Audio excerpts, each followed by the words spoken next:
Forandringens tider er begyndt. Efter syndfloden på anden sal tilbage i april måned, har jeg set på klosteret med nye øjne. Hallo! Halleluja! Og det er tid til forandring. Hallo! Goddag, Mitte. Lille John! Ja, Lille John! kom, vær hilset, søster. Har vi en ekstra lyd til? Jo.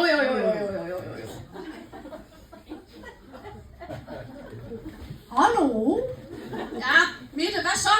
Du afbryder mig jo midt i den begivenhedsrige tradition. Ja, men det er jo fordi, du har jo ikke været her så meget.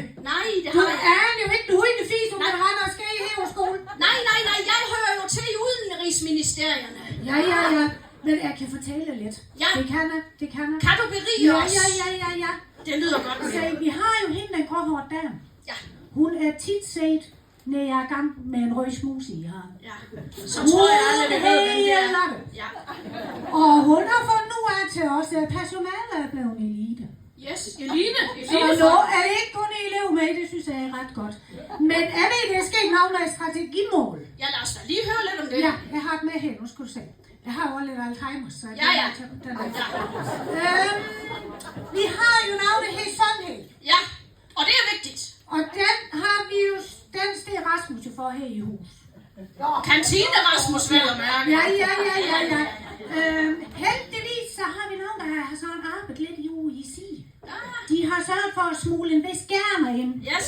Så det er gerne over onsdag, hvor vi kan få noget ordentligt med. Yes. Og det er sådan, så det er kartoffel.